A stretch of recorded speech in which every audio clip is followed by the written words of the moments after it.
The Mad Hatter. Who is he? They say he's a man that's stuck in time. To start competing in the most physically demanding and skill-oriented sport so late in life, they call him mad. Known for deceiving his opponents with unanswerable riddles, this is what makes the Mad Hatter. Throwing beautiful combination. This is what makes Jason Hinds.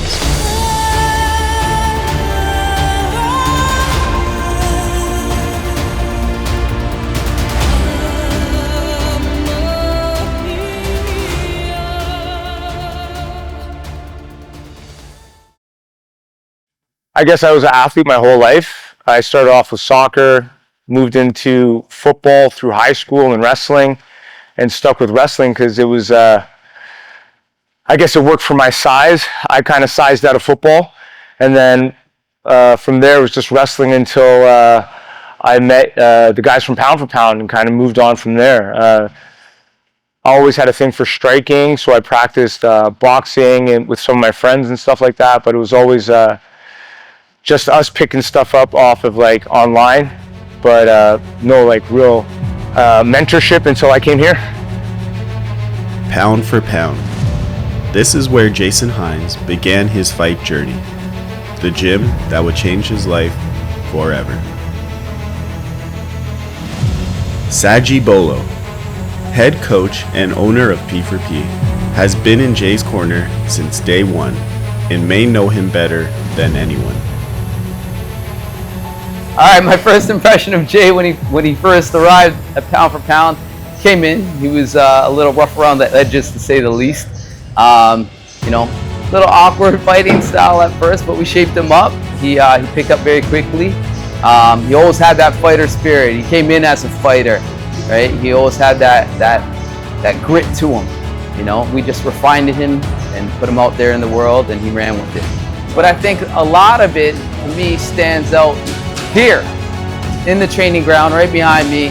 I remember him most of the time saying, "It wasn't me, it wasn't me."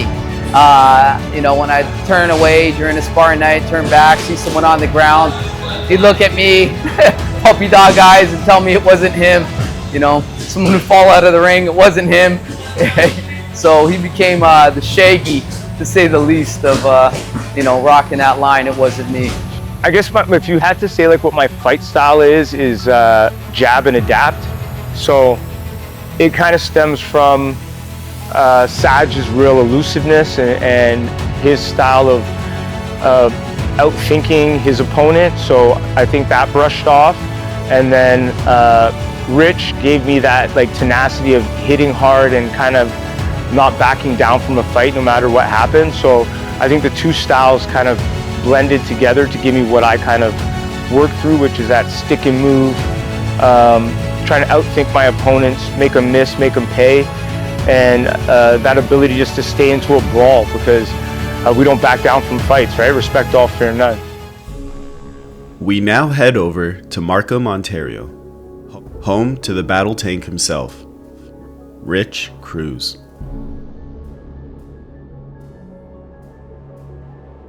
Not only is he half responsible for the fighter that is Jason Hinds, Rich started Elevation and brought life to new fighters who now compete at the national level.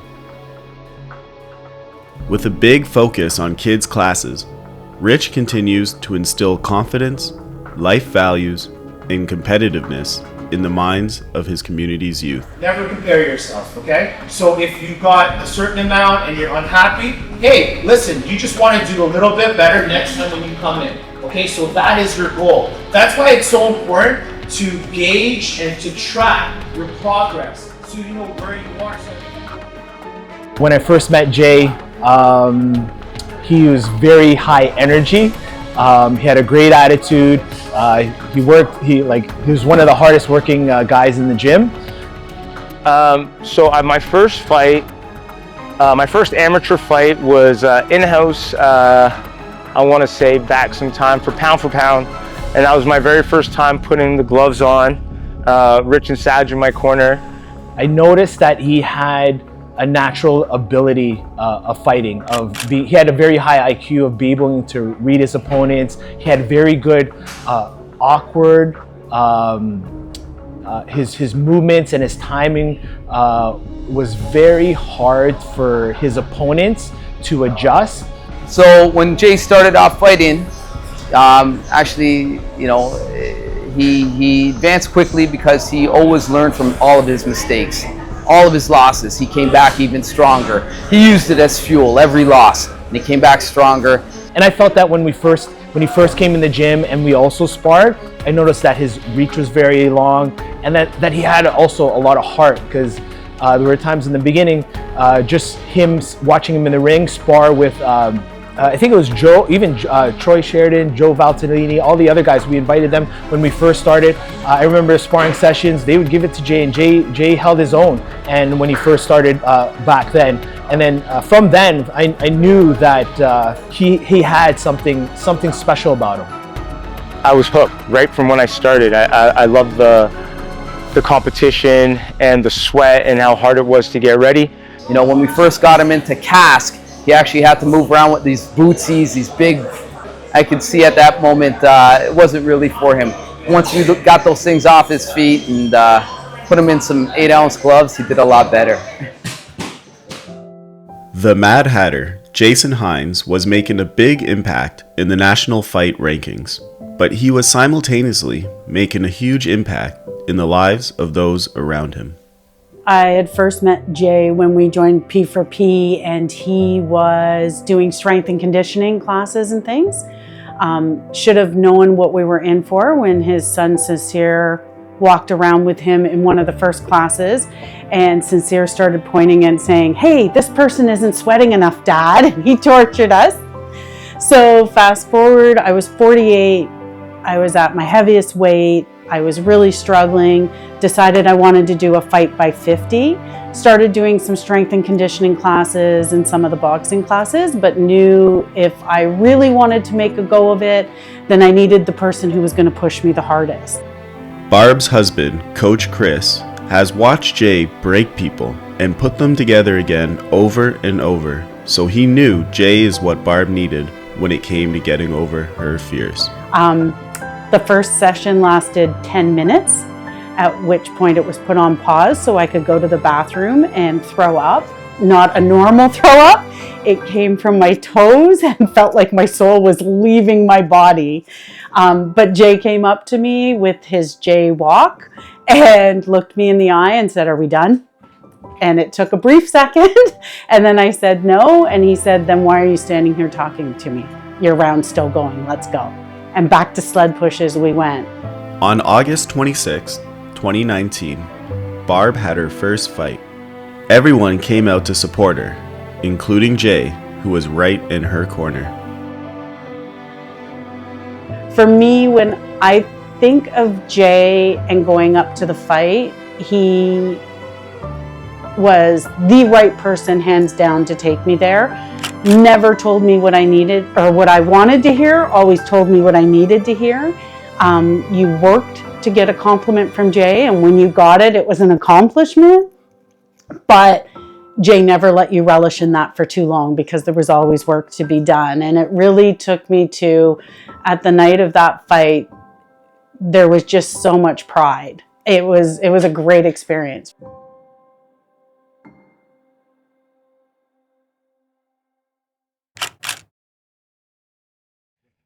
So yeah, like major influences again were Saj Bolo, the man, the myth, the legend, Rich Cruz, right, the battle tank. They were the guys behind what made me me. My brother in war, Matt the Milkman Kendall. The journey wouldn't have been the same if we weren't doing it together. The Milkman, Matt Kendall, has been on an equally successful fight journey, fighting as a pro and winning titles around the world.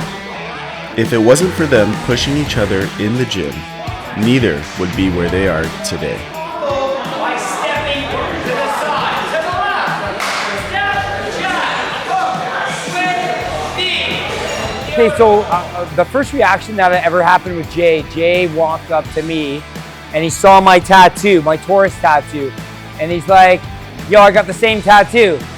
first I was like, yo, you have tattoos? But after that, it turned out I had the same exact tattoo.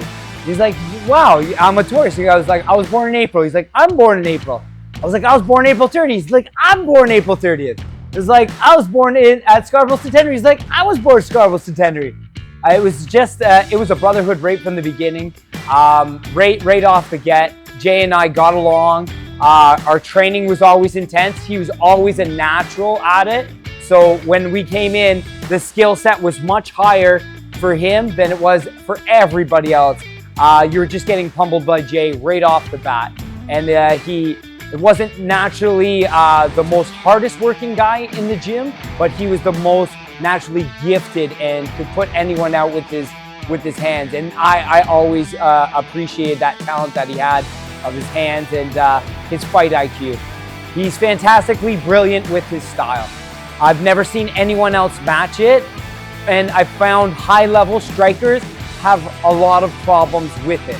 That is like the biggest compliment anyone could ever have in our sport, is to try, and it's hard to figure you out. That is a great compliment, and Jay's just always had that beautifully awkward style that not many people have been able to read over the years. Jay clearly played a role in the lives of many, but none can be compared to the role he played in the life of young Sandra Rhodes. Hi, my name is Sandra. I'm 17 and I've been doing Muay Thai for around, I want to say 11 or 12 years now, going on my 12th year. And I kind of just started Muay Thai by fluke. I was never really intentional. I kind of just started to help with anxiety that I had as a kid, and now it's the biggest part of my life pretty much. My name is Roger. I am Sandra's dad. I was actually introduced to Pound for Pound, P for P in 2013. It was kind of a fluke. We just went to Island Mix. Everyone went to Island Mix. We were passing by the gym. She was like, Daddy, you used to box when you were younger. Do you mind if I go see the boxing ring? I was like, sure. Walked in. It was Matt and Rich inside. They welcomed her in. She had anxiety and she went. So I was just like, okay, she's never done this before. Where do I sign up? I remember the first time I met Jay, I was, I think 5 or 6 years old. I did not know how to skip. I did not know how to jump rope. So he came and obviously showed off the way he does. Then he taught me, and then from that moment on, I kind of saw him as a role model that I never really had in my life before besides my parents. He has helped me in a sense with my confidence, because I find that is one of his strongest attributes that he's pushed along to me. Jay had shown up and Sandra was just fooling around with the skipping rope, trying to learn how to skip. And Jay said, you know what, you want me to teach you how to skip? Called her out, called her over. And then right from that moment, it was just like, they had this like immediate bond where they just gelled, where he just kind of like took her under his wing and just gave her that opportunity to know that there's more to just inside family, outside family is there as well, right? And that's what it became after such a long time now. I think it's been maybe 11 going on 12 years as Sandra's been at Pound, and Jay just, he took her in under his wing, and it just grew from there. I remember the first time I ever watched him fight was at Extreme Couture, I believe, and he just kind of by fluke was like, do you want to walk me out, kiddo? I'm like, sure. I had no clue what that meant. I just remember him telling me to walk in front of me, and he put this top hat on my head, and then kind of from there on, he kind of just started calling me the Little Hatter, because everywhere he would fight, he'd be like, oh, I want you to come walk me out. I want you to come watch. And it just, our connection started growing on from there, and that's when I kind of started feeling more like emotion towards his fights, because I grew so close to him. I was so scared to see him get hurt. It's actually kind of funny. I met Jay first at the gym, but I remember seeing him in the DJing industry for years before that. And we would cross paths, but we never spoke. But I knew who he was, knew of him, because he used to DJ with another guy named Neil, the last Boy Scout sound crew. And I believe he was the MC for that sound crew. But through that, it's funny, he's an MC, but I'm a DJ, but I initially started MCing and hosting all the fights that he did whenever he was fighting in Toronto, Pickering, Ajax. at Pound, wherever it was, I was the one that was initially hosting it and calling his fights whenever he came into the ring. And then I remember when he started fighting again as I got a little bit older and I started to understand and remember things more, I started getting I wouldn't want to say more so like emotional, but more so like just nervous because he's getting older as well, and I knew that he wanted to stop at some point. Like when he fought on Road to One, he was not in the province at the time and I was out of the country. So I was watching that fight from a hotel room, just like freaking out, running up and down the hall, screaming when he won. That was a very nerve-wracking fight for me, but then I would say his last one was probably the most emotional for me because I knew it was my last time I get to walk him out after I've done it several times, and it's just a well-rounded moment for me. No one knew I was going to retire, including myself. I've been talking about it for, I guess, a couple of years and seeing when the end of the road was going to come, and it just felt like the right time. My training camp was really good. Everyone there was with me. My son walked me out. My niece walked me out. Like, everybody was there in my corner.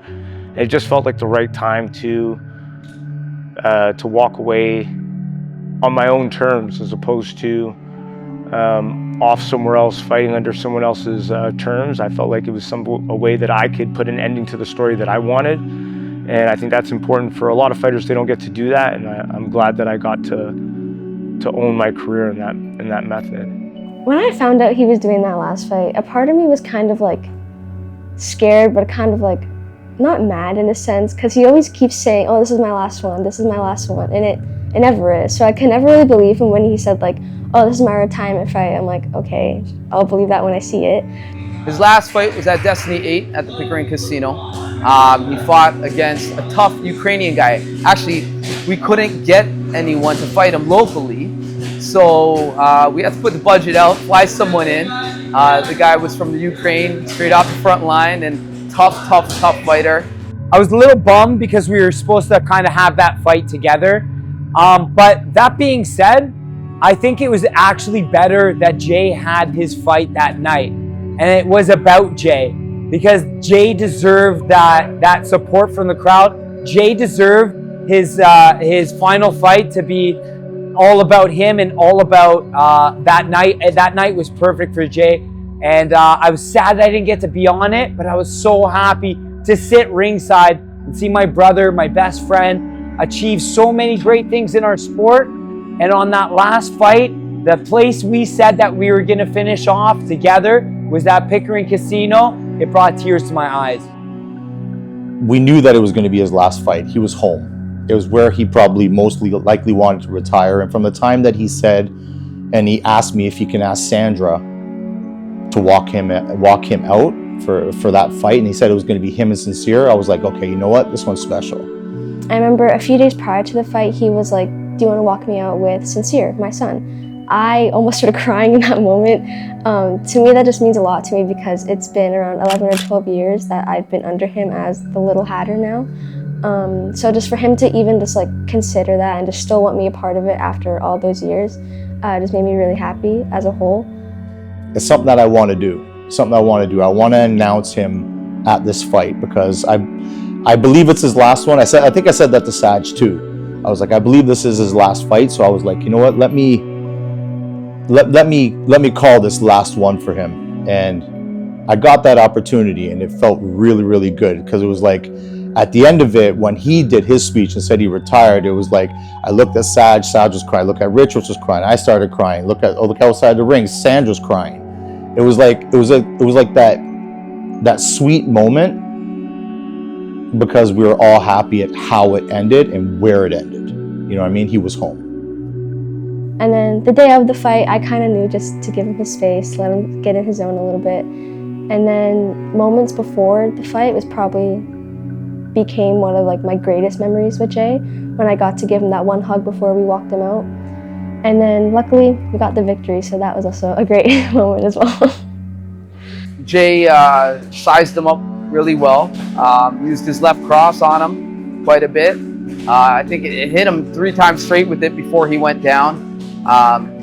And Jay's a very evasive fighter, so took minimal damage, and we walked away with the win. Great way to end his career. Another major source of support for the Hatter came from Pickering personal training owner Stephanie Herron.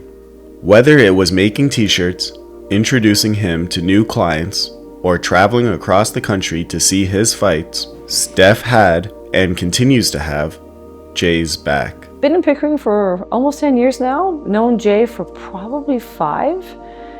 Little bits at the gym, and then as I started to train more, got to know him better. Really good friends in the last 4 years, and now we work together. So Pickering personal training started off solely as in-home personal training when it was just me.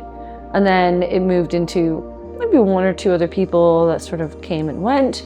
And then once I started going to pound for pound, I met a really solid group of folks, got a team together that started training not just in-home, but at pound. And then over COVID, sort of built this little studio, and this has become our real center for training, and that is really where I started working more in depth with Jay. Yeah, so in retirement, it sounds funny to say, I guess, but in retirement, yeah, coaching, I'm looking at working with all the fighters at Pound for Pound, hopefully doing some work with the national team as being a coach there, and bringing K1 and Muay Thai to a new generation of guys out there who really want to try and push themselves. We have a really good roster of fighters, which also played a role in me thinking I could step away, is that there are guys here to represent our club now, like I feel like it should be. And so now it's time for those guys to shine and me to be in the background pushing along for them. Yeah, so after like retirement, Jay's got a lot to look forward to, especially with coaching and teaching. Like all the young athletes and competitors that are around him are going to learn under him, are going to benefit a whole lot because of his knowledge, his experience, his mistakes especially. So yeah, for anyone who's looking to train with Jay after, they're going to benefit a lot. So he's got a lot of experience, he's been through a lot of battles. So yeah, he's got a bright future. He can probably throw a lot of seminars, do a lot of coaching, maybe even run his own gym if he wants to one day. I will say that the up-and-coming generation of fighters, especially the ones from our gym, are very lucky to have a coach like him. He is a coach that demonstrates a lot of confidence and perseverance. If there's one thing about Jay, is that he's always been confident in his skills, and people tend to take that as an arrogance, but it's not, because Jay will only speak his truth about what he truly feels about himself. And that is one thing that he has pushed on to me growing up, and that I see him pushing towards the other kids in the gym and the other students who are willing to follow into his footsteps. I know that he's going to be a great coach leading on to the future, as he already is, because he has already dedicated so much time into the sport. There's nothing that would change that at all. So knowing and working with Jay, I know he's a great coach. I know he's a great trainer. I have gone through his workouts before, but what makes him amazing with people who are not athletes training for fights is that he really can find what that person's motivation is, regardless of who that person is, and how, if they just started training the day they showed up here, or if they've been training for a while. No age, no gender, no cultural. He will find what makes you move. What is it that's going to get you to do the next rep? He will take the moment to find out what that is, discover it, and I don't want to say exploit it, but use it to make you better. And then they've got you. He's got them. The people that have been training with him, he gets people that just will not let him out of their lives. Whether they care about their exercise anymore or not, they're better now, but they just want to have him in their lives because he motivates people to be better at who they are, not just what they're doing. And that is priceless. So Jay now, he's transitioning to be a full-time coach and help bring up the next generation. Not only the adult males in here and females, but also the little ones. Actually, there was a time when he was like, I'm not messing with kids. I don't train kids. I don't think he had the attention or the tolerance for them. But I think over the years, he's learned the one thing that most martial arts, teaches everyone, is that you need patience. And he's clearly grasp that concept now, and he's a great asset to have in here, you know, to show fighters how things are from his perspective, and you know, seeing different holes and creating holes, and you know, he's really good with the guys and helps motivate them as well. And I get to eat. That's what retirement looks like for me. I get to eat, and so you know what I mean, and never get on a scale again. So that's the good times, you know. Let the good times roll. I'll always be in Muay Thai and K1, but just in a different angle now. For me personally, though, when I think of Jay retiring and how people talk about it, his career, he's got the hardware, the record, the reputation that speaks to that. For me, it's a lot more personal what Jay gave me. It was, I didn't want to cry. It was believing in myself, being able to look at myself the first time. It was the conversations after sparring, after training, that made me look at things differently. Jay, at 49, I remember waking up the one morning and looking in the mirror, and it was the first time I could really say I liked myself and I was proud of myself. And I don't know that I would have ever gotten there without Jay on that journey. This isn't the end of the Mad Hatter Hinds. This is just the next evolution. I'll always be a martial artist, and this is just the next step in me perfecting that. So this isn't so long as much as I'll see you later. I ain't many that are built like me. I'm the last of my kind. Grew up on the back road, baby. I know how to survive. Being out with the young guns blazing, so you better not try. You'll never find another like me. I'm the last of my kind. I'm the last of my kind. Jay, I wish you all the best in your retirement, all the endeavors after. It was an amazing journey to ride this journey, or come with you along this path. It's been a pleasure. It's been an honor being your coach and riding along with you. And that's it. Love you, Jay. Wish you all the best.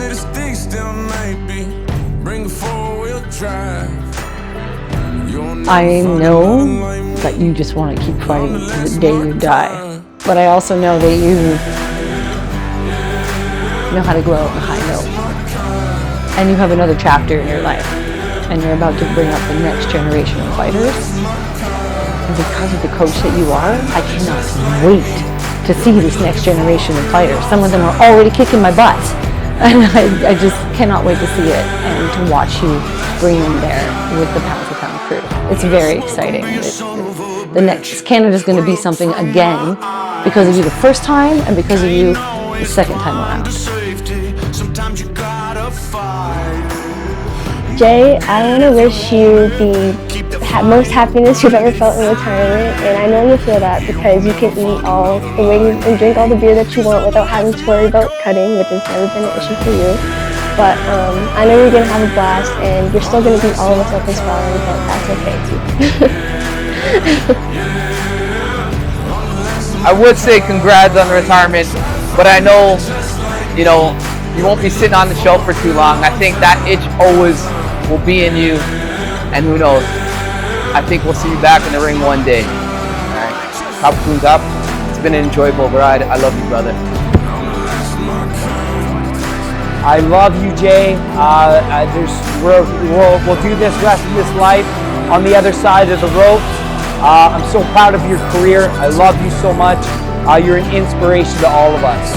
And 45, I can't believe it. Crazy, right? So, Jay, you're awesome, man. You have had an outstanding career. Everybody talks about it. I wish you all the best in your retirement from fighting. You're going to continue on in the sport, and your legacy will be left going for a very long time with lessons you have taught all of us.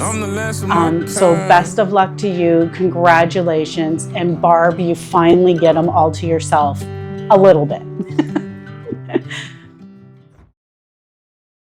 I want to say thank you. And I want to do just one last time. I want to say thank you and many blessings on your future endeavors, coaching, all that type of stuff. But like I said, one last time. And fighting out of the red corner, representing pound for pound, please put your hands together and make some noise for Jason, the Mad Hatter Hinds. Peace out, brother. Blessings. Love you, man. Everyone owes Steph a drink. Awesome. You had to look away. You had to look away. I was going to die the whole time.